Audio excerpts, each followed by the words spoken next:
ፍኹስ ዝበለ ወይ እውን ቅልል ዝበለ ጥዕናዊ ክንምገብ ምስ እንደሊ ከምዚ ዓይነት ኣሰራርሓ ክንጥቀም ንኽእል ኢና። ሰላም ቤተሰብ ናይዛ ቻነል ሰላምታ ኣይርሳዕኹን።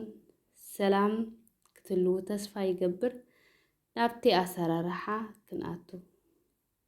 ንዕኡ ንምስራሕ ዘድልየና ብሮኮሊ ከምኡውን ካውሎፍየሪ ሽጉርቲ ከዓ ከምዚ ዓይነት ጭድ ኣቢልና ማለት እዩ። ኣነ ግዜ ከይነውሕ ኢለ ኣቐዲመ ኣዳልዮ ፀኒሐ ማለት ከምዚ ንሪኦ ዘለና ካውሎፍየሪ ዘይተልዩና ብሮኮሊ ጥራይ ክንገብር ንኽእል ኢና።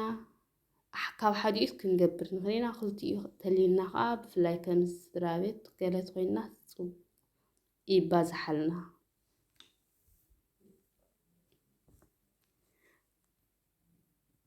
ከምዚ ጌርና ከዓ ክንጨራርዶ ንኽእል ኢና። እቲ ናይ ብሮኮሊ ከዓ ኣብቲ ሰላም እናበልኩ የርኢ ነይረ ጨራዲድና ነቲ ናቱ ከዓ ክንእትዎ ንኽእል ኢና። ዘለና ቀመማት ኣብ ገዛ ክንጥቀም ንኽእል ኢና። ኣነ ሕጂ በርበረ ፀሊም፣ በርበረ ከምኡውን ጨው ምስ ቀመማት ወዘተ ገይረ ኣዳልየ ኣለኹ። ንዕኡ ነቲ ቀመማት ዘይቲ ዘድልየና ዘይቲ ንገብረሉ። ኣነ ሕጂ ዘይቲ ኣውሊዕ ክጥቀም እየ። ከምዚ ንሪኦ ዘለና ዘይቲ ኣውሊዕ ይጥቀም ኣለኹ። ንዕኡ ብሓደ ገይረ ከዓ ክብፅብፅአ ወይ እውን ከዳውስአ ዋላ ብልዕሊኡ እውን ንስንስ ከነብሎ ንኽእል ኢና። ብዘይ ከምዚ ኣነ ዝገብሮ ዘለኹ ኣብቲ ልዕሊ ኣሕምልቲ ክንገብሮ ንኽእል ኢና። ከምዚ ጌርና ንኩሉ ኣነ ሕጂ ከምዚ ገይረ ንኩሉ ይሕብሮ ወይ እውን የዳውሶ ኣለኹ።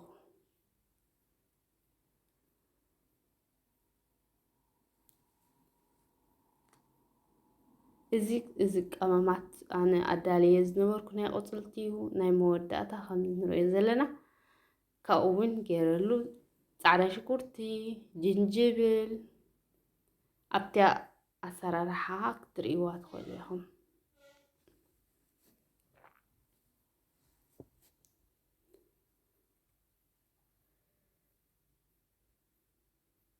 ንዕኡ ሕጂ ኩሉ ብሓንሳብ ገይረ በፅቢፀዮ ኣለኹ። ሕጂ ኬዝ ከድልየና እዩ። ከምዚ ገይርና ሕጂ ንኩሉ ንስንስ ነብለሉ ዘይተደሊናዮ ክንገድፎ ንኽእል ኢና። ዘይተደሊናዮ ክንገድፎ ንኽእል ኢና። ነዚ ኬዘ ኣብ ከሎ ጥራይ ክንገብሮ ንኽእል ኢና። ግን ኣነ ይገብረሉ ኣለኹ። ሕጂ ንኩሉ ብታሕቲ ሰላይ ክበፅሖ ስለ ዝደለኹ ንኩሉ ከዳውሰ እየ።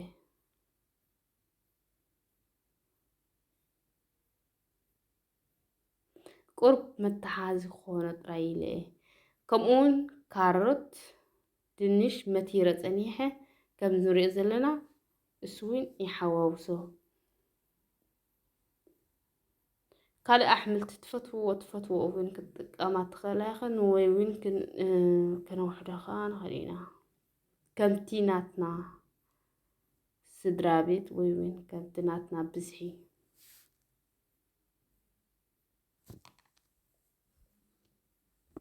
ነዚ እውን ኣብኡ ምስ ገበርክዎ ብሓባር ገይረ ኣዳዊሰዮ። ሕጂ ነዚ ቀመማት ብላዕሊ ክነስንሰሉ እየ። ከምዚ ንሪኦ ዘለና ጌርና ንነስንሰሉ ዋላ ከይበፅበፅና እውን ክንገብሮ ንኽእል ኢና ከምቲ ንዓና ዝጥዕመና።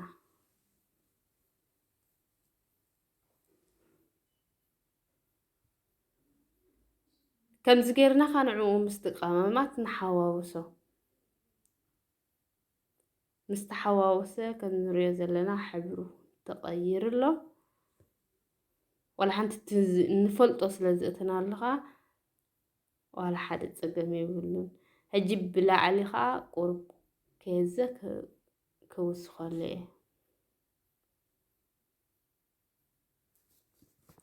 ቁርብ እምበር ብዙሕ ኣይኮንኩን ዝገብረሉ ዘለኹ ኣነ ዘይተደሊናዮ ከዓ ክንገድፎ ንኽእል ኢና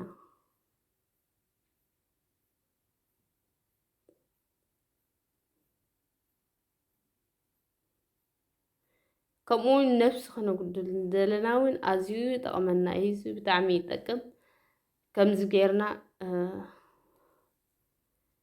ምግቢ ከይፀና ከምዚ ጌርና ጥዕናው ዘለዎ ጌርና እንዳበላዕና ክንጎድል ንኽእል ኢና ብፆም ከዓ ክንጎድል ንኽእል ኢና ሕጂ ነዚ ከምዚ ምስ ገበርክዎ ብላዕሊ ሸፊነዮ ኣብ ጋዝ ወይ ኣብ እቶን ይእትዮ ን30 ደቂቕ ብ180 ከፅንሐ ከምዚ ንሪኦ ዘለና ብፍላይ ከዓ እቲ ጋዝ ንሪኦ ወይ እቲ እቶን ከከም ናትና ምርሳኑ ወይ እውን ምብርትዑ ከምዚ ኮይና በሲላ ወፂያትልና ወይ እውን በሲሉ ወፂልና ወሲድካ ምብላዕ እዚኣ ትመስል ናይ ሎሚ ብኻልእ ክሳብ ንራኸብ ሰናይ